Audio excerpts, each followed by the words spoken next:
नमस्कार दोस्तों, आप सभी का स्टडी फॉर यूपीएससी पीसीएस में स्वागत है। ये टेस्ट सेट 10 होगा 71 बीपीएससी पीटी के लिए। आपका प्रीलिम एग्ज़ाम 13 सितंबर को है और उसी के कारण से मैंने टेस्ट में गैप भी दिया था, नहीं तो लगातार ही ये टेस्ट होते। नेक्स्ट टेस्ट जो है वो आपका 14 तारीख को है और इकोनॉमिक्स का टेस्ट होगा।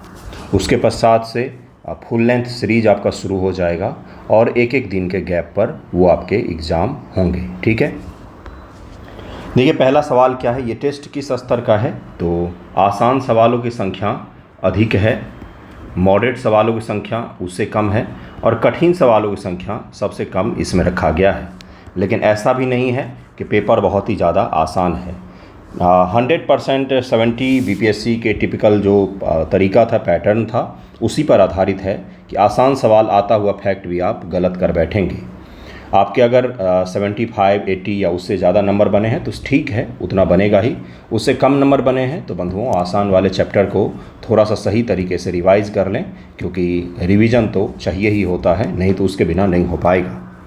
पहला सवाल है कि अलग अलग लिखे हुए हैं हीलियम, हाइड्रोजन, क्लोरीन, क्वांटम सिद्धांत और उसे खोजकर्ता लिखा हुआ है। फिर पूछा हुआ है कि सुमेलित कीजिए इसको। तो ये सुमेलित ही है, इसका आंसर क्या हो जाएगा? ए का 1, बी का 2, सी का 3, डी का 4 ही हो जाएगा। सामने सामने ही सभी के नाम सही सही लिखे हुए हैं। निम्न से कौन सा सुमेलित गलत है रासायनिक नाम के हिसाब से? Quick silver mercury, gypsum calcium sulphate, soda calcium nitrate, संगमरमर कैल्शियम कार्बोनेट। तो इसका आंसर क्या हो जाएगा? सोडा कैल्शियम नाइट्रेट यहाँ पर गलत सुमेलित है। सोडा का रासायनिक नाम पोटेशियम नाइट्रेट होता है, इसलिए इसका आंसर सी हो जाएगा। कैल्शियम कार्बोनेट जो होता है संगमरमर, ये कैल्शियम कार्बोनेट का बना होता है। आप जो घर में चूना करवाते हैं, याद होगा आपको, दिवाली से पहले कई सारे लोग साधारण से चूना से घर को चूना करवाते हैं, वो भी यही होता है। इसकी खासियत ये होती है कि जब इसको कलर किया जाता है तभी आपको चमकीला नहीं दिखता है। धीरे धीरे ऑक्सीजन के साथ और सूर्य प्रकाश के साथ में रिएक्शन के पश्चात ये चमक आती है इसमें। एक चीज़ और है इसकी कि वर्षा का पानी जिसमें अम्ल होता है, एसिडिक रेन जो होता है जिसमें अम्ल होता है, उस अम्ल के कारण से इसमें धीरे धीरे करके पीलापन और बाद में झरना शुरू हो जाते हैं। ताजमहल भी इसी का बना हुआ है। इसका आंसर क्या हो जाएगा? सी इसका आंसर हो जाएगा। निम्न से किसे रासायनों का राजा कहा जाता है? तो ये सल्फ्यूरिक एसिड है, H2SO4 जिसको कहा जाता है, इसको रासायनों का राजा कहा जाता है, इसको अम्लराज कहा जाता है। निम्न से कौन सर्वाधिक वैद्युत धनात्मक तत्व है? इसका आंसर हो जाएगा फ्रेंसियम है तत्व। सर्वाधिक वैद्युत धनात्मक तत्व फ्रेंसियम होता है। यह एक क्षारीय धातु है जिसकी विद्युत धनात्मकता सबसे ज़्यादा होती है, इसीलिए इसका आंसर क्या हो जाएगा? ए इसका आंसर हो जाएगा। ठीक है, परमाणु का विद्युत आवेश कितना होता है? तो परमाणु पर कोई विद्युत आवेश नहीं होता है, 0 हो जाएगा। इसका आंसर ए हो जाएगा। अगला सवाल है कि भूपरत में निम्न से सबसे कम मात्रा में पाया जाने वाला तत्व कौन सा है? भूपरत के बारे में पूछा जा रहा है, तो सिलिका सबसे कम पाया जाता है। सबसे कम मात्रा में पाया जाने वाला तत्व जो होता है, सिलिका नहीं, स्टैटिन होता है। स्टैटिन होता है, यह एक अत्यंत दुर्लभ और रेडियोधर्मी तत्व है जो प्राकृतिक रूप से बहुत कम मात्रा में पाया जाता है। तो इसका आंसर क्या हो जाएगा? डी इसका आंसर हो जाएगा। स्टैटिन सबसे कम मात्रा में पाया जाता है। सिलिका, ऑक्सीजन ये तो बहुतायत मात्रा में पाए जाते हैं। निम्न से कौन सा सुमेलित गलत है? भिंडी, क्रूसीफेर कुल, ये अलग अलग उत्पाद हैं कृषि के और वो किस कुल से बिलोंग करते हैं ये आपसे पूछा जा रहा है। आलू सैलेनेसी कुल, गाजर अम्बेलिफेरी कुल, सीताफल एनोनेसी कुल। इस प्रकार के सवाल प्रीलिम में पूछे जाते हैं, इसीलिए इस प्रकार के सवाल भी आपके एग्जाम में दिया गया है। इसका आंसर क्या हो जाएगा? भिंडी क्रूसीफेरी कुल यहाँ पर गलत लिखा हुआ है। भिंडी वास्तव में मालवेसी कुल से संबंधित हैं, जबकि क्रूसीफेरी कुल में फूल गोभी, पत्ता गोभी, मूली, सरसों ये सब शामिल होते हैं क्रूसीफेरी कुल में। ओके, तो इसका आंसर क्या हो जाएगा? ए इसका आंसर हो जाएगा। ग्लाइकोजन, लैक्टोजन, फ्रैक्टोज और प्रोटीन। रेशम का धागा मानव यकृत में संचित होता है। मोनोसेकेराइड और डाइसेकेराइड शर्करा। इसका आंसर क्या हो जाएगा? ए का 1, बी का 2, इस तरह से मैच करना इसमें। इसका आंसर क्या हो जाएगा? ए इसका आंसर हो जाएगा। ए का 2, बी का 4, सी का 3 और डी का 1 हो जाएगा, यानी कि ग्लाइकोजन मानव यकृत में संचित होते हैं। लैक्टोज जो है ये डाइसरकराइड शर्करा होता है। फ्रक्टोज जो है मोनोसैकराइड होता है। प्रोटीन रेशम का धागा जो होता है ये प्रोटीन का बना होता है, इसीलिए इसको जलाने पर बहुत तेज़ गंध होती है। प्रोटीन की पहचान इस प्रकार से भी किया जा सकता है कि जो चीज़ जलने पर बहुत तेज़ बदबू करता है, बहुत तेज़ दुर्गंध उत्पन्न होती है, उसमें प्रोटीन पाया जाता है। जैसे एग, जैसे मानव के बाल, नाखून, ये सब के सब जलने पर बहुत तेज़ दुर्गंध उत्पन्न होता है, तो इसको प्रोटीन का एक पहचान ये भी होता है। कार्बन जलने पर सामान्य तौर पर दुर्गंध कम उत्पन्न करते हैं एज कंपेयर टू प्रोटीन, ये भी याद रखिएगा। इसका आंसर ए हो जाएगा। निम्न से कौन सा एक सही सुमेलित है? सिफिलिस रोग विटामिन सी की कमी से, जीरोप्थेल्मिया रोग विटामिन डी की कमी से, एनीमिया फोलिक अम्ल की कमी से, पेलाग्र विटामिन B5 की कमी से। तो कौन सा एक सही सुमेलित है? तो एनीमिया जो है ये फोलिक अम्ल की कमी से होता है, यहाँ पर ये सही सुमेलित दिया हुआ है। सिफिलिस एक यौन संचारी रोग है, ये विटामिन की कमी से नहीं होता है। और कौन सा है यौन संचारित? तो HIV एड्स जो होता है यह यौन संचारित रोग माना जाता है। जीरोप्थेल्मिया विटामिन ए की कमी से होता है। पेलाग्र विटामिन B3 की कमी से होता है, न कि B5 की कमी से। क्लास 9th के NCERT में है शायद, बीमारियां करके चैप्टर ही है, उसको देखिएगा, उसमें आपको सारा एक ही जगह पर मिल जाएगा। सिफिलिस भी वहीं पर आपको मिल जाएगा। निम्न से कौन सा कार्य कैल्शियम का है? रक्त जमने में सहायता। क्या रक्त जमने में सहायता कैल्शियम करता है? अस्थि एवं दांतों का निर्माण, वसा और कार्बोहाइड्रेट का उपापचयन, तंत्रिकाओं यानी कि नाड़ियों को स्वस्थ बना कर के रखना। तो 1, 2, 4 इसका आंसर तो हो जाएगा, लेकिन यहाँ पर तीसरा गलत दिया हुआ है। ये वसा के उपापचयन में ये मदद नहीं करता है, जबकि वसा एवं कार्बोहाइड्रेट के पाचन में फॉस्फोरस और अन्य एंजाइम तत्व प्रमुख भूमिका निभाते हैं, न कि जो कैल्शियम है वो। नेक्स्ट सवाल पर चलते हैं। अगला सवाल है कि टिटनस रोग निम्नलिखित किसके कारण से होता है? तो यह जीवाणु के कारण से होता है। टिटनस रोग जीवाणु के द्वारा होता है। यह क्लोस्ट्रीडियम टेटनी नामक जीवाणु के कारण से होता है। इसको हिंदी में कहा जाता है धनुष टंकार। बिल्कुल सही सुन रहे आप, धनुष टंकार कहा जाता है। बहुत ही खतरनाक बीमारी होती है। अगर आपको इंजेक्शन लगा हुआ है या अगर टिटनस यानी कि जंग लगे वाले लोहे को छूते हैं, तुरंत इंजेक्शन नहीं लेते हैं, तो आगे जा कर के ये बहुत ही खतरनाक बन जाता है। अगला सवाल है कि निम्न में से सिंदूर का रासायनिक सूत्र कौन सा है? तो 12 का आंसर क्या हो जाएगा? Pb3O4 यह सिंदूर का रासायनिक सूत्र होता है। इसका आंसर सी हो जाएगा। मकड़ियों के अध्ययन को क्या कहा जाता है? तो एरेक्नोलॉजी इसको कहा जाता है। इसका आंसर ए हो जाएगा। ए ही इसका आंसर होगा। यहाँ पर लिखा हुआ है, इंग्लिश वाला मान करके चलिएगा, ए इसका आंसर होगा। हर्पेटोलॉजी क्या होता है? सरीसृपों का अध्ययन से संबंधित होता है। प्रकाशिकी के यंत्रों में लेंसों का प्रयोग किस परिघटना द्वारा प्रतिबिंब बनाने के लिए होता है? तो अपवर्तन के लिए उपयोग होता है। प्रकाशीय यंत्रों में लेंसों का उपयोग अपवर्तन द्वारा प्रतिबिंब बनाने के लिए किया जाता है। इसका उत्तर बी हो जाएगा। वातावरण में प्रकाश का विसरण निम्नलिखित में से किसकी वजह से होता है? प्रकाश का विसरण तो दरअसल में धूल कणों की वजह से होता है। जो प्रकाश का विसरण की क्रिया जिसको डिफ्यूजन कहा जाता है, यह धूल कणों के कारण से होता है।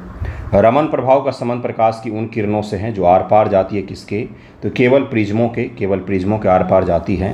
Raman effect is related to those rays of light which pass only through the prism, ये इसी संबंधित स्पेक्ट्रम से संबंधित होता है। यह जब डिस्पर्सन के द्वारा वर्णाक्रम का निर्माण करती हैं उसी संबंधित होता है रमन प्रभाव। ओके, वैसे रमन प्रभाव क्या होता है? जब प्रकाश किसी भी पदार्थ जैसे कि गैस, तरल या ठोस से होकर के गुजरता है तो उस प्रकाश का कुछ हिस्सा बिखर जाता है, ठीक है, स्कैटर हो जाता है। इस बिखरे हुए प्रकाश में क्या होता है कि ऊर्जा और रंग में हल्का सा अंतर आ जाता है। इसी अंतर का अध्ययन किया था पहली बार सीवी रमन ने, जिसके लिए उनको 1928 में नोबेल पुरस्कार से भी सम्मानित किया गया था। रमन प्रभाव उसी से संबंधित है। इसका आंसर क्या हो जाएगा? बी इसका आंसर हो जाएगा। इंद्रधनुष के दोनों सीमांत वर्णपट होते हैं, तो इसका आंसर क्या हो जाएगा? बैगनी और लाल होता है। भेब्ग्योर जिसको कहा जाता है, भी से शुरू होता है और आर पर अंत होता है, तो यानी कि भी से वायलेट हो गया और आर से रेड हो गया। तो दोनों जो तरफ हैं, अंत शुरू में और अंत में, को कौन कौन से कलर होते हैं? तो वो होते हैं वायलेट और रेड कलर होता है। प्रसारी ब्रह्मांड की संकल्पना किस पर आधारित है? तो ये डॉपलर प्रभाव से संबंधित है। डॉपलर प्रभाव से संबंधित है, इसका आंसर ए हो जाएगा कि हमारी आकाश गंगाएं एक दूसरे से दूर जा रही हैं, हमारा ब्रह्मांड अभी भी फैल रहा है। इसकी पुष्टि किसके द्वारा होता है? तो डॉपलर प्रभाव के द्वारा होता है। इसका आंसर ए हो जाएगा। पेरिस्कोप बनाने में निम्न में कौन सा एक प्रयुक्त होता है? तो इसमें हम लोग समतल दर्पण का उपयोग करते हैं, प्लेन मिरर का उपयोग करते हैं और 45 डिग्री के कोण पर यह झुके हुए होते हैं। उच्च वेग, तरंग दैर्घ्य, दाब और ऊर्जा, इसको आपको मैच करना है कि कौन किससे संबंधित है, किसको किससे मापा जाता है, यूनिट क्या होगा किसका। तो उच्च वेग को मैक में, जैसे मिसाइल वगैरह की जो स्पीड है ये हम लोग मैक में नापते हैं। वहीं पर तरंग दैर्घ्य एंगस्ट्रम में नापा जाता है, आपने पढ़ा होगा। वहीं पर दाब पास्कल में और ऊर्जा का जूल होता है। इसका आंसर सी हो जाएगा। एक समान गति वाला पिंड, अगर उसकी गति जो है, वेलोसिटी जो है, मोशन जो है वो समान है, तो rate of change of velocity ही तो एक्सेलरेशन कहलाता है। तो उसका एक्सेलरेशन शून्य हो जाएगा, क्योंकि चेंज नहीं हो रहा है उसमें कुछ भी, तो त्वरित नहीं होता है। इसका आंसर ए हो जाएगा, ए हो जाएगा। रॉकेट किस सिद्धांत पर काम करता है? तो न्यूटन के तीसरे नियम के आधार पर काम करता है। न्यूटन के तीसरे नियम के आधार पर ये काम करता है रॉकेट। ओके, अगला सवाल है कि निम्न से कौन सा एक आभासी बल है? आभासी बल, तो इसका आंसर क्या हो जाएगा? अब केंद्रीय बल को आभासी बल भी कहा जाता है। जो सेंट्रीफ्यूगल फोर्स होता है उसको आभासी बल भी, छद्म बल भी कहा जाता है।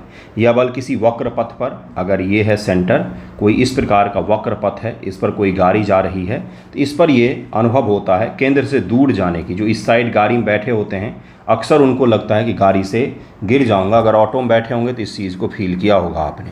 यह वास्तव में एक जड़त्वीय प्रभाव होता है और इसको एक आभासी बल कहा जाता है। इसका आंसर सी हो जाएगा। निम्न से कौन सी जड़त्व की माप है? तो द्रव्यमान दरअसल में जड़त्व की माप होती है। द्रव्यमान, जड़त्व की माप द्रव्यमान होती है, क्योंकि किसी भी वस्तु का जड़त्व उसके द्रव्यमान पर ही निर्भर करता है। एक लकड़ी के टुकड़े को पानी के नीचे पकड़ कर रखने पर उस पर कितना उत्प्लावन बल लगेगा? बाउंसी फोर्स के बारे में पूछा गया। एक लकड़ी का टुकड़ा है जिसको पानी के नीचे अगर आपने पकड़ कर रखा हुआ तो उस पर कितना बाउंसी फोर्स लगेगा? जल के द्वारा, जो लिक्विड के द्वारा ऊपर की तरफ लगाया जाता है फोर्स। इसका आंसर हो जाएगा ए, लकड़ी के भार के बराबर उस पर फोर्स लगेगा, जिस कारण से वो डूबेगा नहीं। जैसे जहाज़ का जो सिद्धांत है वो इसी पर काम करता है कि एक बड़ा सा जहाज़ पानी में नहीं डूबता है, जबकि एक छोटी सी सुई डूब जाती है। वो इसी कारण से, क्योंकि जहाज़ का जो तल होता है वो काफ़ी चौड़ा बनाया जाता है ताकि वो अधिक से अधिक जल को घेर सके, और जितना जल को वो घेरेगा उतना ही जल उसको ऊपर कर उठा करके रखने में मदद करेगा। इसका आंसर ए हो जाएगा। यदि स्थिर वेग से चल रही गाड़ी में बैठा कोई बालक गेंद को वायु में सीधा ऊपर फेंकता है तो गेंद के साथ क्या होगा? उसके हाथ में ही गिरेगी। अगर आपके एक कार में बैठे हुए हैं और आप एक बॉल को ऊपर फेंकेंगे तो आपके हाथों में ही तो गिरेगी, ये कोई पीछे जाकर थोड़ी ना गिरेगा। क्यों भाई? क्योंकि कार और आप जो हैं ये एक ही फ्रेम ऑफ इनर्शिया में हैं, एक ही फ्रेम ऑफ इनर्शिया में हैं, आप साथ में ही चल रहे हैं। जो कार की स्पीड है वही आपकी भी स्पीड है, आपके बगल में जो बोतल रखा हुआ है उसकी भी वही स्पीड है, आपके हाथ में जो गेंद रखा हुआ उसकी भी वही स्पीड है। तो उसको अगर आप उछालेंगे तो वहीं पर रहेगा, वो वहीं पर रहेगा, आपके हाथों में ही गिरेगा, कोई वो पीछे जा कर के नहीं गिरेगा या आगे भी नहीं जाएगा। इसका आंसर क्या हो जाएगा? सी इसका आंसर हो जाएगा। अगला सवाल है कि एक कागज़ का टुकड़ा और एक क्रिकेट बॉल एक ही ऊंचाई से गिराए गए, निम्न से किस परिस्थिति में दोनों एक साथ धरती पर पहुंचेंगे? तो उसे निर्वात की स्थिति में दोनों एक साथ पहुंचेंगे, क्योंकि वहां प्रतिरोध नहीं होता है, और कागज़ और क्रिकेट बॉल दोनों एक साथ धरातल पहुंचेंगे, भले ही उनका द्रव्यमान अलग अलग है, क्योंकि वहां पर प्रतिरोध नहीं है, रेसिस्टेंट नहीं है, और ग्रेविटी समान रूप से काम करती है। तो इसका आंसर डी हो जाएगा। पृथ्वी के गुरुत्वाकर्षण क्षेत्र की तीव्रता अधिकतम होती है कहाँ पर? तो ध्रुवों पर पृथ्वी का गुरुत्वाकर्षण जो होता है, आप जो पृथ्वी का फोटो देखते हैं बार बार जिसमें बिल्कुल परफेक्ट सर्किल बनाया जाता है, ये गलत है। इस प्रकार से नहीं है। पृथ्वी जो है वो इस प्रकार से है, ध्रुवों पर चपटी है। ये है पृथ्वी का सेंटर। तो सेंटर से ध्रुवों की दूरी कम होती है और सेंटर से विषुवत की दूरी, इक्वेटर की दूरी ज़्यादा होती है। तो सेंटर से ध्रुवों की दूरी कम होने के कारण से यहाँ पर ग्रेविटेशनल फोर्स अधिक काम करता है, अधिक काम करता है। तो इसका आंसर क्या हो जाएगा? ध्रुवों पर गुरुत्वाकर्षण ज़्यादा लगेगा। दौड़ के दौरान धावक का गुरुत्व केंद्र कहाँ पर होता है? तो दौड़ा होगा अगर आपने कभी स्पीड में, तो आपने देखा होगा कि अगर आप आगे झुक करके दौड़ते हैं तो यानी कि आपका सेंटर ऑफ मास जो है ये आगे की तरफ में होगा, सेंटर ऑफ ग्रेविटी जो है ये आगे की तरफ होगा, उसके पैर के आगे की तरफ में होगा। इसका आंसर ए हो जाएगा। सारे आपको एप्लीकेशन बेस्ड प्रैक्टिकल सवाल दिए गए हैं, एक भी ऐसा नहीं था इसमें से, ये जितने फिजिक्स के सवाल हैं कि रट के आपको सॉल्व करना पड़े। बेसिक कॉन्सेप्ट अगर आपको पता है, बेसिक लॉजिक अगर आप लगा पा रहे हैं, कॉमन सेंस, तो आसानी से हल कर ले जाएंगे। एक कंपन लोलक जो क्या बोला जा रहा है, वाइब्रेटिंग पेंडुलम के बारे में पूछा जा रहा है। गोले पर कार्यरत पृथ्वी के गुरुत्व बल का उदाहरण निम्न से कौन सा है? तो इसका आंसर क्या हो जाएगा? प्रत्यायन बल इसका उदाहरण होता है। एक कंपन लोलक गोले पर कार्यरत बल को प्रत्यायन बल कहा जाता है। यह पृथ्वी गुरुत्व बल का उदाहरण है और एक आंतरिक बल होता है यह। तो इसका आंसर क्या हो जाएगा? सी इसका आंसर हो जाएगा। एक से अधिक मैक संख्या वाले किसी पिंड की चाल को क्या कहा जाता है? इसको पराध्वनि कहा जाता है। यानी कि एक पिंड की चाल, कोई भी मास ले लीजिए, कुछ भी ले लीजिए, सब्सटेंस ले लीजिए, उसकी गति अगर 1 मैक से ज़्यादा है तो उसको पराध्वनि, सुपरसोनिक कहा जाता है। इसका आंसर ए हो जाएगा। जब कार एक मोड़ लेती है तो वह कौन सा बल है जो हमें बाहर की ओर धक्का देता है? एक कार में बैठे हुए हैं और ये मोड़ ले रही है, तो बाहर की ओर आपको कौन सा बल धक्का देता है? तो अब केंद्रीय बल होता है, सेंट्रीफ्यूगल फोर्स होता है। सेंट्रीफ्यूगल फोर्स इसको कहा जाता है। इसका आंसर बी हो जाएगा। एक समतल दर्पण की वक्रता त्रिज्या, जिसको क्या कहते हैं, रेडियस ऑफ कर्वेचर जो है, यह क्या होती है? तो इसका आंसर हो जाएगा बी, अनंत पर होती है। एक समतल दर्पण की वक्रता त्रिज्या अनंत पर होती है, इनफाइनाइट पर होती है। समतल दर्पण की वक्रता त्रिज्या अनंत पर होती है क्योंकि इसकी सतह जो है वो सपाट होती है और इसका कोई घुमाव नहीं होता है। समतल दर्पण इस प्रकार से होता है, बाकी दोनों अवतल और उत्तल इस प्रकार से बनाए जाते हैं। तो इसलिए ये सपाट होने के कारण सा इसका जो वक्रता त्रिज्या है ये अनंत पर होता है, मतलब हम उसको नहीं गेस कर सकते हैं कहाँ पर है, इनफाइनाइट पर होता है, जबकि बाकी दोनों दर्पण के इनफाइनाइट पर नहीं होते हैं। इसका आंसर बी हो जाएगा। 3D फिल्मों को देखने के लिए प्रयुक्त चश्मे में क्या होता है? कभी कोई 3D पिक्चर देखा होगा हॉल में, तो वहाँ पर आपको काले कलर का एक चश्मा दिया जाता है, उसमें क्या होता है? तो इसमें पोलराइड लेंस लगा होता है।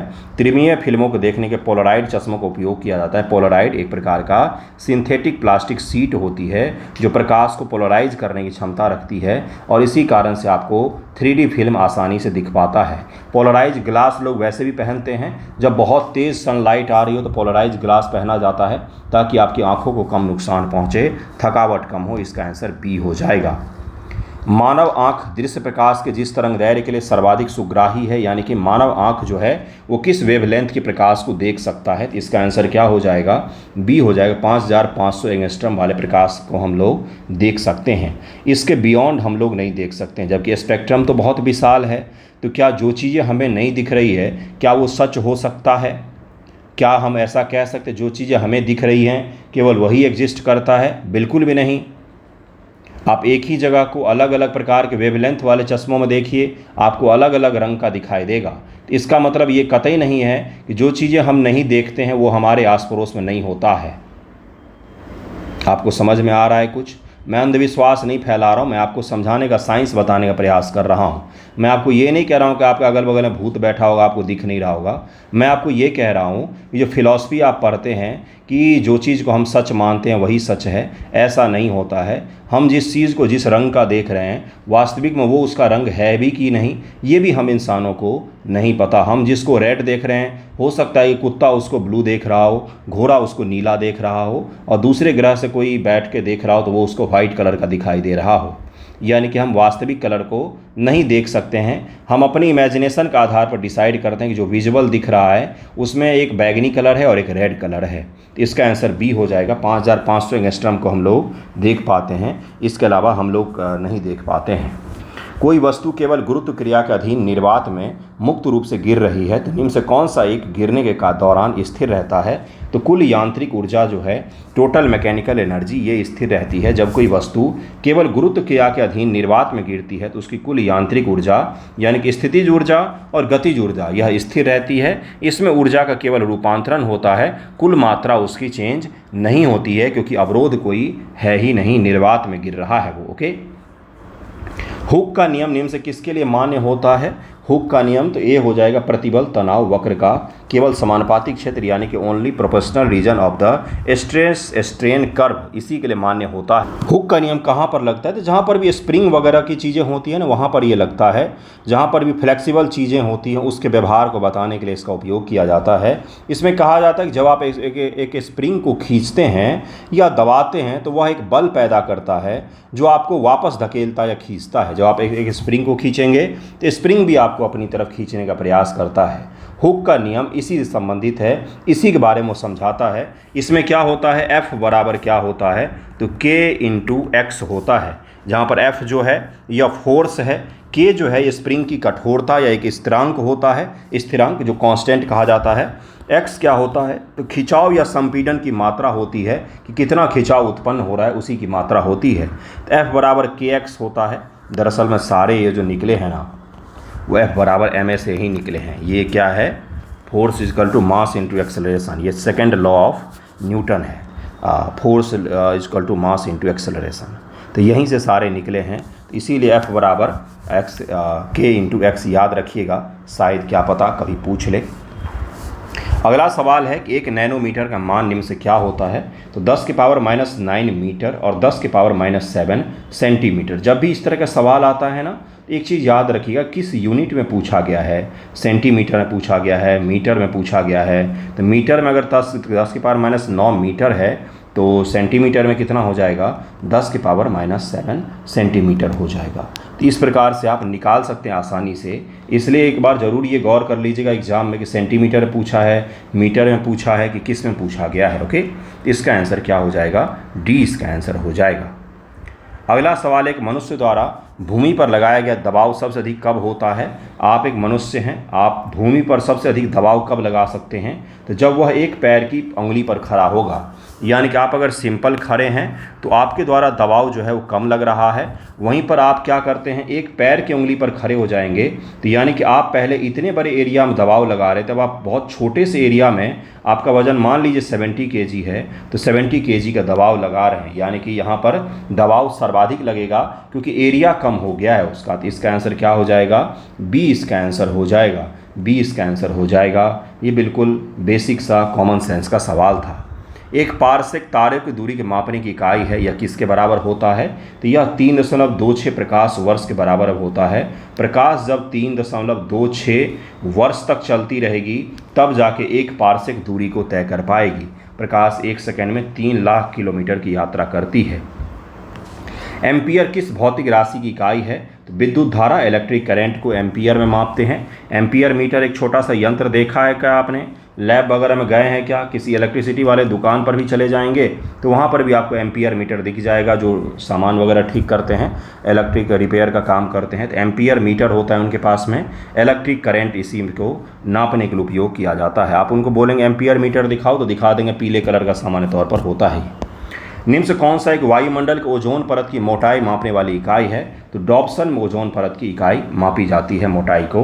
1 पिकोग्राम बराबर होता है किसके, 10 के पावर -12 के बराबर होता है। पिछले वाले साइंस में भी ये सवाल डाला गया था। अगर आपने ये गलत किया है तो बहुत गलत चीज़ है, रिपीटेड सवाल भी आप गलत कर रहे हैं, यानी कि आप रिवीजन नहीं कर रहे हैं। पिछले टेस्ट में भी ये डाला गया था, इसीलिए इस प्रकार के सवाल दिए जाते हैं। पायरोहीलियोमीटर का प्रयोग निम्न से किसके लिए किया जाता है तो सोलर रेडिएशन को मापने के लिए किया जाता है। इसका आंसर बी हो जाएगा। साबुन के बुलबुले के अंदर का दाब क्या होता है तो वायुमंडलीय दाब से अधिक होता है, तभी जाके साबुन का बुलबुला बन पाता है। जैसे ही ये बुलबुला बनता है तो यानी कि अंदर का जो एयर प्रेशर है ना वो बाहर के एयर प्रेशर से ज़्यादा है, और जैसे ही ये बाहर का अंदर का एयर प्रेशर थोड़ा सा भी कम होता है वैसे ही फट जाता है, ये दब जाता है। इसका आंसर क्या हो जाएगा, ए हो जाएगा। इसका आंसर ए हो जाएगा। अगला सवाल है कि पृष्ठ तनाव सरफेस टेंशन किसके कारण से पैदा होता है तो अणुओं के बीच जो संसंजक फोर्स लगता है, कोहेसिव फोर्स जिसको कहा जाता है, उसी कारण से सरफेस टेंशन क्रिएट होता है। अणुओं के बीच सहसंजक बल के कारण से क्रिएट होता है सरफेस टेंशन जिसको कहा जाता है। एक ही पदार्थ के अणुओं के बीच आकर्षक बल को कोहेसिव फोर्स कहा जाता है और इसी बल के कारण से तनाव उत्पन्न होता है जिसको सरफेस टेंशन कहा जाता है। इसका आंसर डी हो जाएगा। निम्न से कौन सा एक विद्युत ऊर्जा को प्रकाश ऊर्जा में रूपांतरित नहीं करता है। विद्युत ऊर्जा इनपुट है यहाँ पर इलेक्ट्रिसिटी, आउटपुट क्या है, तो यहाँ पर प्रकाश ऊर्जा आउटपुट है, यानी कि एक मशीन ले लीजिए, उसमें इनपुट इलेक्ट्रिसिटी डालेंगे, आउटपुट लाइट मिलना चाहिए। तो किस में नहीं होता है, मोमबत्ती में नहीं होता है गुरु, मोमबत्ती में नहीं होता है, मोमबत्ती में नहीं होता है। इसका आंसर ए हो जाएगा।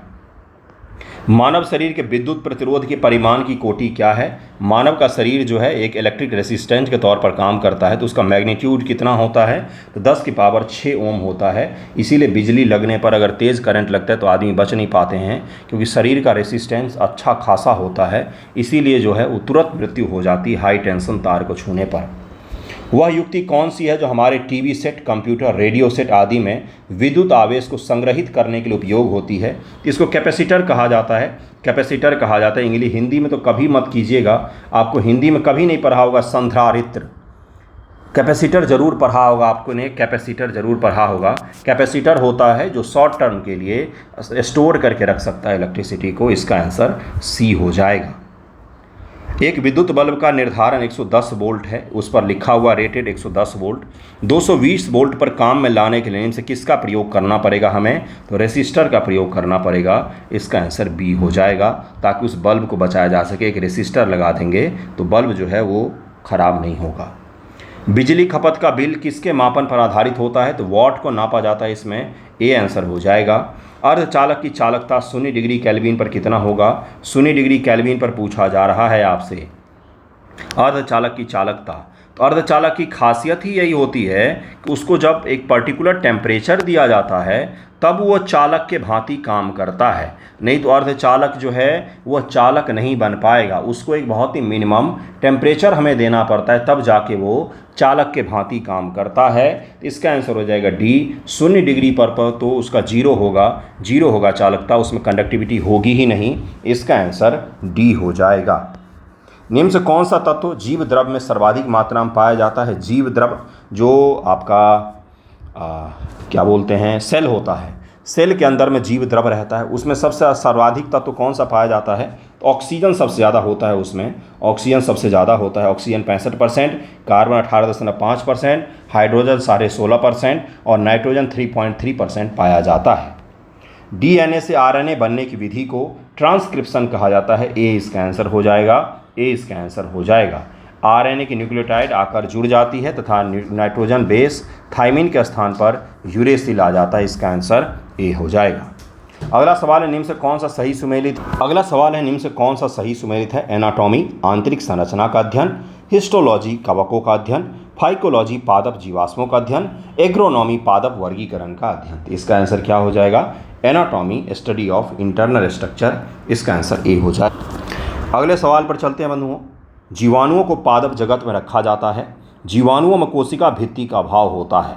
क्या जीवाणुओं में सेल वॉल नहीं होते हैं क्या, तो ऐसे कैसे जनरलाइज कर सकते हैं भाई। ट्रू स्टेटमेंट पहचान है, पहला तो सही है, दूसरा गलत है। जीवाणुओं में कोशिका भित्ति पाई जाती है, जिसके कारण ही इसे पादप जगत में रखा जाता है। जिस प्रकार से पादप जगत में सेल वॉल पाए जाते हैं, उसी प्रकार से जीवाणुओं में भी सेल वॉल पाए जाते हैं।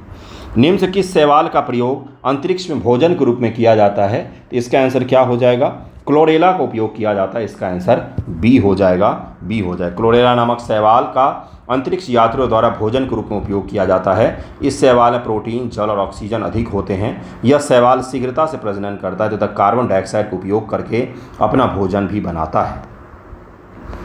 किस विटामिन की कमी से शरीर की प्रतिरक्षा प्रणाली में कमी हो जाती है, यानी कि आपका जो इम्यून सिस्टम है वो कमज़ोर हो जाएगा। एस्कॉर्बिक एसिड यानी कि विटामिन सी की कमी से अगर आपको बीमार ज़्यादा पड़ रहे हैं, हवा के रुख पूरब से पश्चिम नहीं हुए कि दोनों नलके चलने लग जाते हैं नाक के, तो कृपया करके विटामिन सी से जुड़े हुए जो खट्टे फल होते हैं, जैसे संतरा, इस प्रकार के जो फल होते हैं उनको खाइए, आपका इम्यून सिस्टम बेहतर होगा।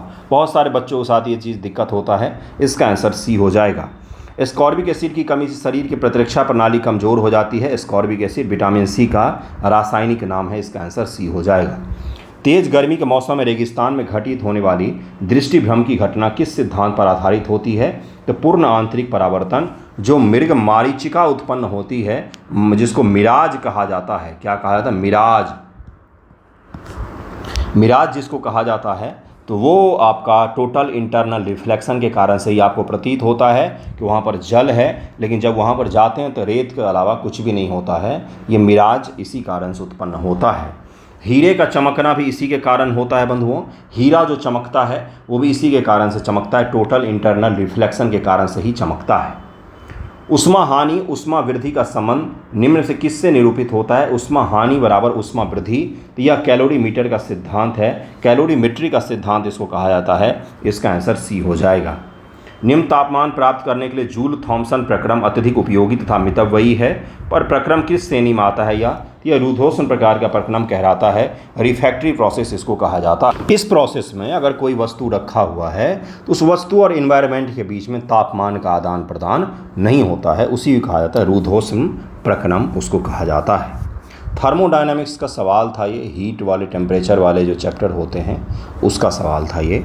तापमान के निम्न में से किस पैमाने पर ऋणात्मक मान नहीं होता है? तो वो केल्विन है जिसमें ऋणात्मक मान नहीं होता है। 0 डिग्री सी बराबर 273.15 केल्विन होता है। यदि हवा का तापमान बढ़ता है तो उसकी जलवाष्प ग्रहण करने की क्षमता बढ़ती है, इसका आंसर बी हो जाएगा। हवा अगर गर्म होगी तो उसमें अधिक मॉइस्चर समा सकेगा, जलवाष्प अधिक ग्रहण कर सकेगा वो। ईंधन के रूप में यूरेनियम 233 इस्तेमाल करने वाला भारत का बृहद अनुसंधान रिएक्टर कौन सा है? यह कामनी रिएक्टर है, इसका आंसर डी हो जाएगा। किसी अतिचालक द्वारा प्राप्त अधिकतम तापमान कितना होता है? Maximum temperature attend by super conductors, इसका आंसर हो जाए 133 केल्विन। किसी अतिचालक द्वारा प्राप्त अधिकतम तापमान 133 केल्विन होता है। बिल्कुल रटने वाला सवाल, इसमें कुछ समझना है ही नहीं। ऐसा उपकरण जो रासायनिक ऊर्जा को विद्युत ऊर्जा में परिवर्तित कर देता है, जिसमें केमिकल्स होते हैं और आउटपुट आपको बिजली के रूप में मिलता है, तो ये कौन सा है भाई? तो यह बैटरी है। ड्राई बैटरी भी हो सकता है, और जो इन्वर्टर वाला बैटरी है वो भी हो सकता है, सेल वाला बैटरी है वो भी हो सकता है। तो इसका आंसर डी हो जाएगा। निम्न से किसे लेजर का आविष्कार किया? किसने किया था लेजर का आविष्कार? तो थियोडोर मेमन ने इसका आविष्कार किया था। इसका आंसर ए हो जाएगा। 1960 में आविष्कार किया गया था। शरीर द्रव्यमान सूचकांक बॉडी मास इंडेक्स के परिकलन के लिए व्यक्ति के भार में किसका भाग देते हैं? What is to calculate the body mass index, what is the person's weight divided bye.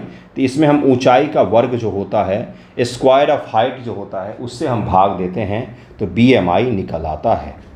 निम्न आवृत्ति परिसीमा में कौन सी मानव कर्ण के लिए संवेदी है? मानव का कान कहाँ से कहाँ तक सुन सकता है, यही पूछा जा रहा है आपसे। तो यह 20 हर्ट्ज से 20,000 हर्ट्ज तक सुन सकता है, 20,000 हर्ट्ज तक सुन सकता है ना। इससे नीचे को क्या कहा जाता है? अवश्रव्य कहा जाता है, और इससे ज़्यादा को 20,000 हर्ट्ज से ज़्यादा को पराश्रव्य कहा जाता है। कुछ जीव जंतु पराश्रव्य सुन सकते हैं, वहीं पर कुछ जीव जंतु अवश्रव्य भी सुन सकते हैं। यानी कि हम जो सुन रहे हैं वही केवल सुनाई देता है क्या? बिल्कुल भी नहीं। हम जो देख रहे हैं वही केवल दिखाई देता है क्या? बिल्कुल भी नहीं। हम जो नहीं देख रहे हैं वो भी दिखता होगा किसी जीव को किसी दूसरे स्पेक्ट्रम में। हम जो सुन रहे हैं वो भी, हम जो नहीं सुन पा रहे हैं वो भी कोई जीव सुन रहा है, अर्थात हम सब कुछ नहीं जानते हैं। जैसे भूकंप आने की जो महसूस की जा सकती है कुछ जानवरों के द्वारा, जिसमें कौन कौन से जानवर होते हैं? एक होता है कुत्ता, और ये सच है भाई, साइंटिफिक है ये। एक होता है हाथी और व्हेल मछली। ये ऐसे हैं जो भूकंप को पहले ही महसूस कर सकते हैं, हमसे पहले महसूस कर सकते हैं। कुछ चिड़िया में भी ये चीज़ होता है, तो ये महसूस कर सकते हैं इन्हीं कारणों से, क्योंकि हम लिमिटेड हर्ट्ज तक सुन सकते हैं और लिमिटेड स्पेक्ट्रम को देख सकते हैं। इसका आंसर बी हो जाएगा। दूरदर्शन प्रसारण में चित्र संदेशों का संचरण होता है आयाम मॉड्यूल के द्वारा, आयाम मॉड्यूलन के द्वारा, एम्पलीट्यूड मॉड्यूलेशन के द्वारा। FM प्रसारण सेवा में प्रयुक्त होने वाली आवृत्ति बैंड का परास होता है 88 से 108 मेगाहर्ट्ज तक का। इसीलिए आपने सुना होगा बिग FM 91.5 ऐसे ही करके है, जिस पर कभी नीलेश मिश्रा आता था। 100 डेसिबल शोर की प्रबलता स्तर संगत होता है। यंत्र कारखाने का जो शोर होता है 100 डेसिबल होता है, इसको नॉइज़ पॉल्यूशन माना जाता है। 80 डेसिबल से ज़्यादा तो इंसान बर्दाश्त भी नहीं कर सकता आसानी से, कान को नुकसान पहुंचाएगा। इसका आंसर डी हो जाएगा। निम्न से किस में ध्वनि की चाल सबसे ज़्यादा होगी? तो जो जितना कठोर होगा उसमें ध्वनि की चाल उतनी ही ज़्यादा होगी। इसका आंसर डी हो जाएगा। इन वुड सबसे तेज चलेगा। ध्वनि की वह विशेषता जो एक मादा ध्वनि को नर ध्वनि से भिन्न करती है, तो यह किसके कारण से? पिच के कारण से अलग होती है, पिच के कारण से। सोनार में क्या प्रयुक्त होता है? तो पराश्रव्य तरंगे प्राप्त होती, इसमें यूज़ किया जाता, अल्ट्रासोनिक वेव को यूज़ किया जाता। सोनार जहाज़ों में लगे होते हैं, सबमरीन वगैरह में लगे होते हैं, ताकि पानी के अंदर दूर की वस्तुओं को पहचाना जा सके, पानी के अंदर विभिन्न शेप को पहचाना जा सके। पराश्रव्य ध्वनियों को छोड़ के फिर वो परावर्तित होकर के वापस आती हैं, तो उससे हम अंदाज़ा लगाते हैं कि वहाँ पर कोई वस्तु है, कितना बड़ा है, कितनी दूरी पर है। प्रकाश तरंग के वायु से कांच में जाने पर जो चर प्रभावित होंगे, ऐसे कौन से वेरिएबल्स हैं जो प्रकाश जब कांच में जाएगा, वायु से कांच में जाएगा, विरल से सघन माध्यम में जा रहा है तो प्रभावित होगा? तो यहाँ पर तरंग दैर्घ्य, वेवलेंथ एंड वेलोसिटी बोथ जो है प्रभावित होंगे। ध्वनि तरंगें किस माध्यम में सबसे तेज चलती हैं? तो इनमें से लोहा हो जाएगा, निर्वात में चल ही नहीं सकती है। ऊपर से देखने में पानी का टैंक उथला क्यों दिखाई देता है? अपवर्तन के कारण, ड्यू टू रिफ्रैक्शन, इस तरह से होता है। फेरस सल्फेट क्रिस्टल में विद्यमान जल की अणुओं की संख्या कितनी होती है? तो FeSO4.7H2O, तो 7 यहाँ पर जल का मात्रा है, तो इसका आंसर डी हो जाएगा। इसमें 7 जल के अणुओं की संख्या होती है। निम्न से कौन सा एक परमाणुक तत्व नहीं है? तो आयोडीन है। इसमें से आयोडीन एक द्विपरमाणुक अणु है, जैसे I2 हमेशा लिखा जाता है। अगला सवाल है, निम्न से किस कण पर शून्य आवेश होता है? तो पॉजिट्रॉन पर और न्यूट्रिनो पर शून्य आवेश होता है, बी आंसर हो जाएगा। इसकी खोज 1930 में वोल्फगैंग पाउली ने किया था। पाउली बोलते हैं। ल्यूमेन इकाई है तो किसका? तो ज्योति कैंडेला का, ल्यूमिनस फ्लेक्स का। किसी वस्तु का आवर्धित और आभासित प्रतिबिंब प्राप्त करने के लिए प्रयोग किया जाता है? उत्तल दर्पण का, कॉन्वेक्स मिरर का उपयोग किया जाता है। निकट दृष्टि से पीड़ित लोग, यानी कि निकट दृष्टि है, यानी कि उनको दूर की वस्तुएं दिखाई नहीं देती होंगी, लोगों को उनका प्रयोग करने की सलाह दी जाती है। तो बी अवतल लेंस का उपयोग किया। देखिए मैं आपको समझा देता हूँ, जीवन में कभी नहीं भूलेंगे।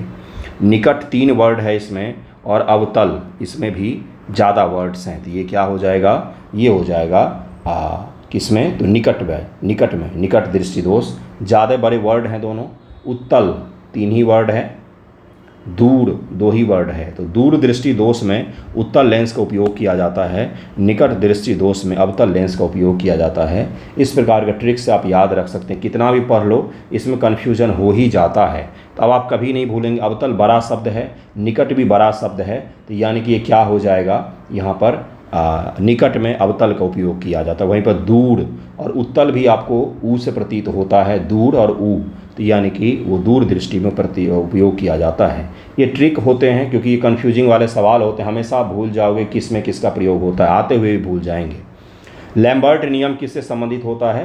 तो यह फ्लोरेंस से संबंधित है, इसका आंसर डी हो जाएगा। किसी धारा प्रवाहित तार के अक्ष से किसी विशिष्ट दूरी पर चुंबकीय क्षेत्र की तीव्रता निर्भर करती है किस चीज़ पर? तो तार में प्रवाहित धारा पर निर्भर करती है उस चुंबकीय क्षेत्र में कितनी ज़्यादा तीव्रता होगी। डायनेमो किसको परिवर्तित करता है? डायनेमो तो यह यांत्रिक ऊर्जा को विद्युत ऊर्जा में परिवर्तित करता है। जैसे आपका कौन सा हो गया? जनरेटर, इसका उदाहरण हो गया। ऊष्मा का वैद्युत ऊर्जा में परिवर्तन करने के लिए प्रयोग किया जाता है, थर्मोकपल का उपयोग किया जाता है, सी आंसर हो जाएगा। नाभिक के आकार की कोटि कितनी होती है? 1 × 10⁻⁻15 मीटर होती है। 1 गुना what is the order of the size of nucleus? तो इसका आंसर क्या हो जाएगा? ए इसका आंसर हो जाएगा।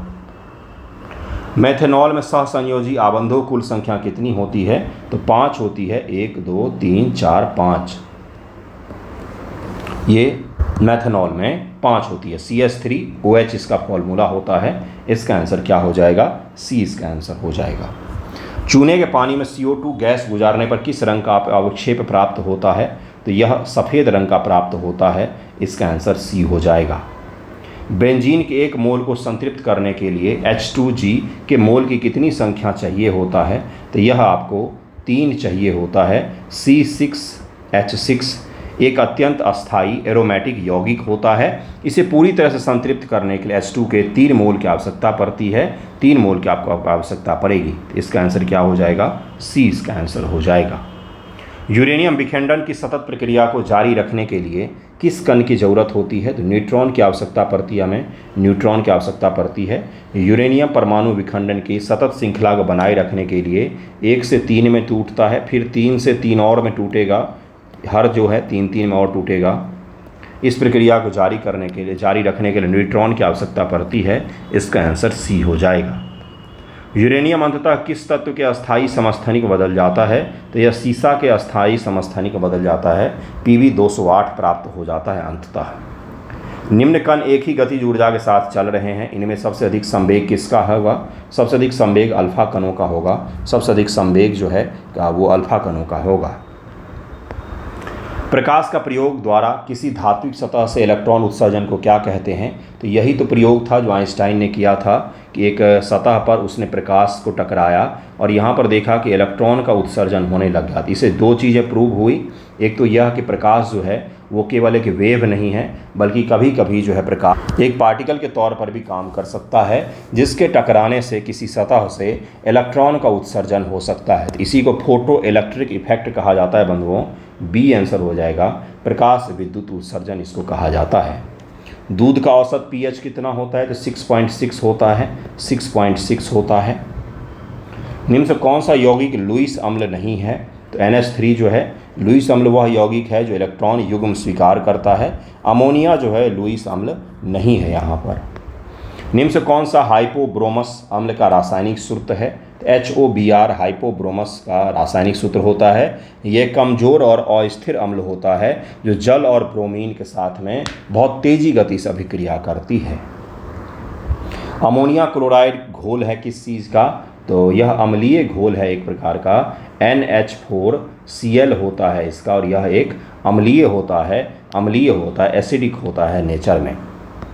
निम्न से कौन सा तत्व सबसे पहले कृत्रिम रूप से उत्पादित किया गया था? तो टिटेनियम सबसे पहले कृत्रिम रूप से उत्पादित किया गया था।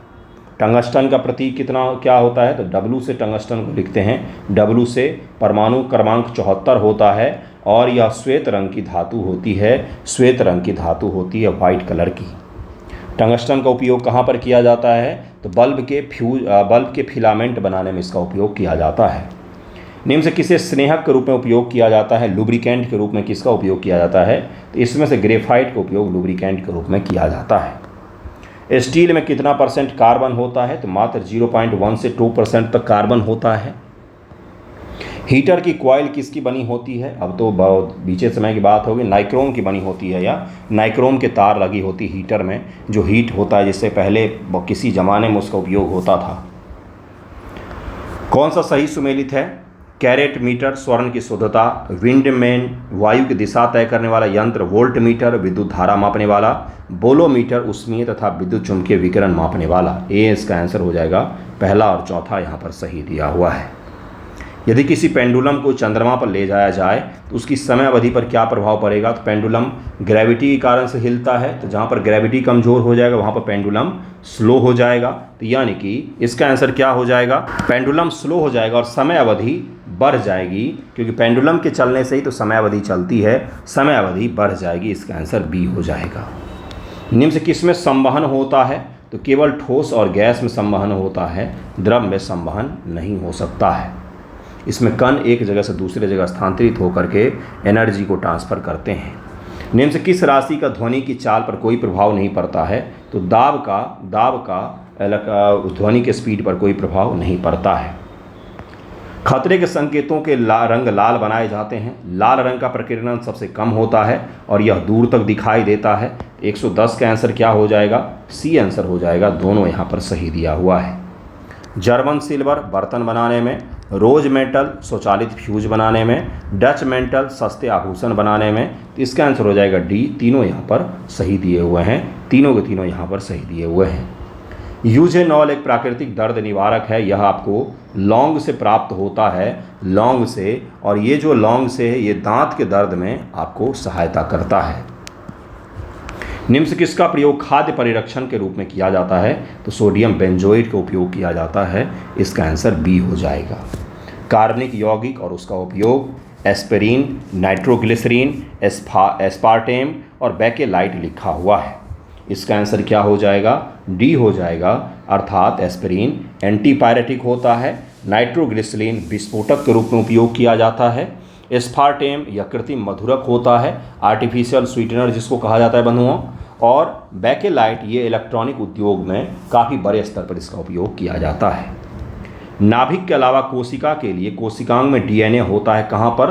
तो माइटोकॉन्ड्रिया जो है, जिसको सेल का पावर हाउस कहा जाता है, इसके पास अपना कोशिका, यहाँ पर इसके पास में अपना क्या होता है? तो डीएनए भी मौजूद होता है। इसको माइटोकॉन्ड्रिया कहा जाता है, माइटोकॉन्ड्रिया कहा जाता है। माइटोकॉन्ड्रिया पाए ये आनुवांशिक गुणों को एक पीढ़ी से दूसरी पीढ़ी में ले जाने का कार्य करता है। इसका आंसर डी हो जाएगा। निम्न से सर्वप्रथम किसने कोशिका की खोज की थी? तो रॉबर्ट हुक थे, जिन्होंने सबसे पहले सेल की खोज की थी 1665 ईस्वी में। इसमें भारत में अकबर का शासन था। अकबर का था? बिल्कुल भी नहीं। अकबर का तो 1605 तक ही चला है।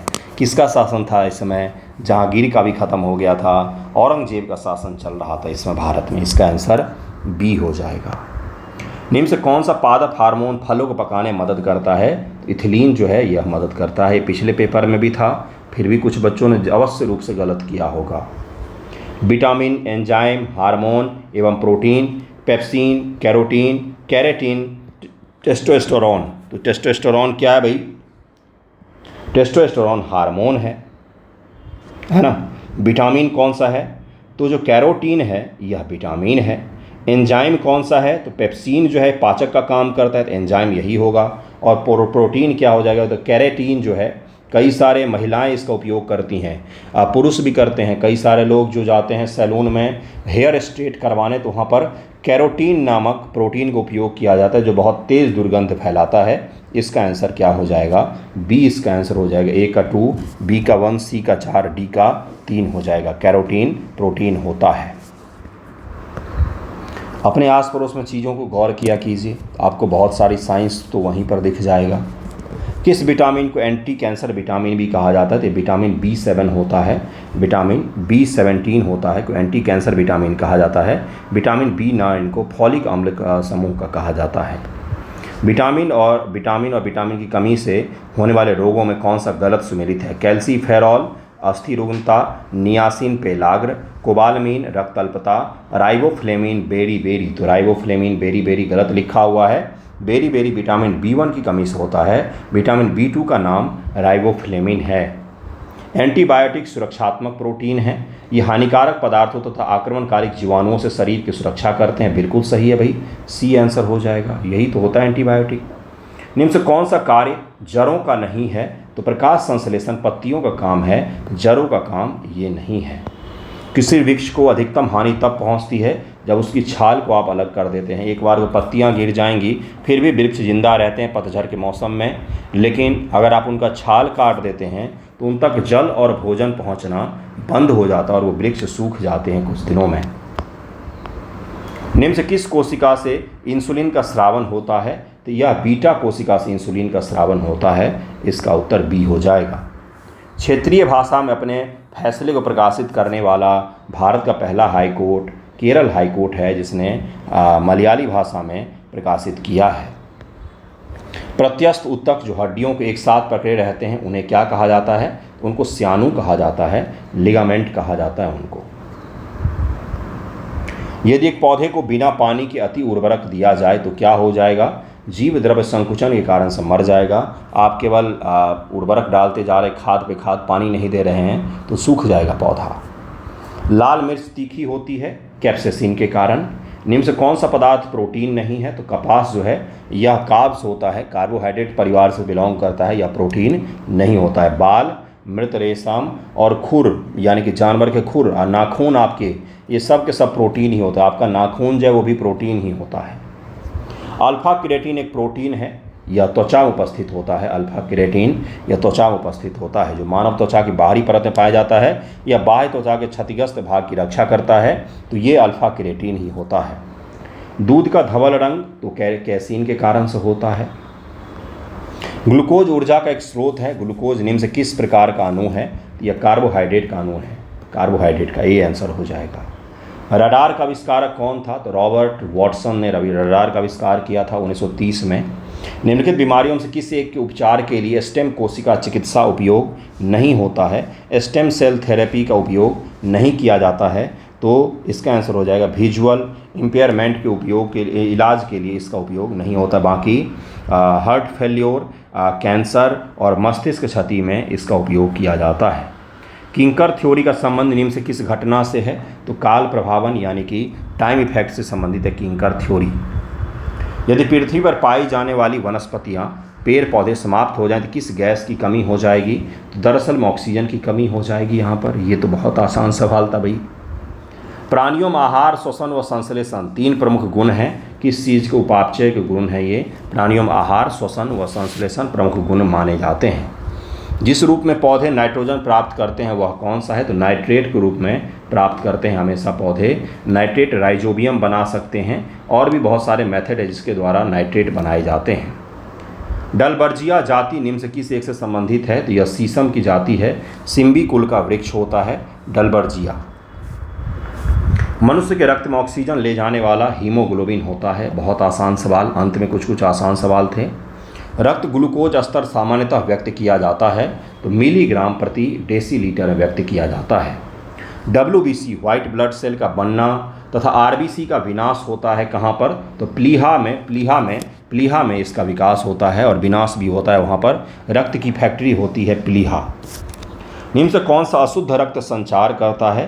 तो प्लोमनरी जो धमनी होती है ये अशुद्ध रक्त का संचार करता है। धमनियाँ हृदय से रक्त को शरीर के विभिन्न भागों में संचरण करने का कार्य करती है, परंतु धमनियों में प्लोमनरी धमनी जो है अशुद्ध रक्त का संचार करती है, फिर उसको प्यूरिफाई करके शरीर तक दूसरे धमनियाँ पहुँचाती हैं। जीवों में आनुवांशिक लक्षण संतान में ले जाए जाते हैं क्रोमोजोम्स के द्वारा, बाई क्रोमोजोम्स। मेंडल जैसा आनुवांशिक सिद्धांत किस पर आधारित है? तो लैंगिक जनन पर आधारित है। जनन ग्रंथि, पीयूष ग्रंथि, अग्नाशय, अधिवृक्क। अब हार्मोन कौन सा कहाँ से निकलता है, किस ग्रंथि से, ये पूछा जा रहा है। अलग अलग ग्लैंड है, अब पूछा जाए कौन कौन सा हार्मोन कहाँ से निकलता है। तो जनन ग्रंथि प्रोजेस्टेरॉन निकलता है। पीयूष ग्रंथि जिसको पिट्यूटरी ग्लैंड कहा जाता है, यहाँ से ग्रोथ हार्मोन जो आपकी शरीर की लंबाई होगी वो यहीं से तय होता है। अग्नाशय से इंसुलिन निकलते हैं और आपका अधिवृक्क से कार्टिसोन निकलता है। इसका आंसर सी हो जाएगा। मानव शरीर में निम्न हार्मोन में से कौन सा एक कैल्शियम और फॉस्फेट को विनियमित करता है? तो यह है पैराथायराइड हार्मोन है। मस्तिष्क तथा मेरु रज्जु पर चढ़ी झिल्ली में सूजन आ जाने वाले रोग कौन सा होता है? तो मेनिंजाइटिस इसको कहा जाता है। बैक्टीरिया तथा कुछ अन्य सूक्ष्मजीवों के संक्रमण से मस्तिष्क और मेरु रज्जु यानी कि पीछे का जो बोन होता है आपका, उसके झिल्लियों में सूजन आ जाती है। 149 है, निम्न से कौन सा एक पौष्टिक कैल्शियम का एक अच्छा स्रोत नहीं है? तो मलाई उतारा हुआ दूध जो होता है ये अच्छा स्रोत कैल्शियम का नहीं होता है। जो आप टोन्ड मिल्क पीते हैं या काउ मिल्क जो आप दुकान से ख़रीदते हैं मान लीजिए, तो वो जो होता है वो कैल्शियम का अच्छा स्रोत नहीं होता है। फुल क्रीम दूध या A2 मिल्क जो होते हैं जिनमें से मलाई नहीं उतारे गए होते हैं वो सबसे अच्छा स्रोत माना जाता है किसका? तो पौष्टिक कैल्शियम का। और आज का आखिरी सवाल है कि मलेरिया, पोलियो, तपेदिक और दाद, कवक, जीवाणु, विषाणु और प्रोटोजोआ आपसे पूछा गया है कि कौन सा सही इसमें मैच कर सकते हैं। मलेरिया प्रोटोजोआ के कारण से होता है, पोलियो विषाणु के कारण से, तपेदिक जीवाणु के कारण से और दाद कवक के कारण से होता है। ए आंसर हो जाएगा। शानदार पेपर था, कुछ बहुत आसान, कुछ बहुत कठिन, मॉडरेट सभी प्रकार के सवाल थे। और सबसे बड़ी चीज़ फिजिक्स, केमिस्ट्री, बायो के हर चैप्टर को छुआ गया है इस दोनों पेपर में। कृपया करके अच्छे से कॉन्सेप्ट को रिवाइज करें। इस पेपर में अगर आपके 85 प्लस में बन रहे हैं तो बहुत शानदार मार्क्स है। उससे कम बन रहा है तो एक बार को विचार करें कि क्यों कम बन रहा है और रिवाइज करने का प्रयास करें। घटना चक्र से प्रैक्टिस करें, बहुत सारे कॉन्सेप्ट वहाँ पर आपके रिवाइज हो जाएंगे। Thank you so much.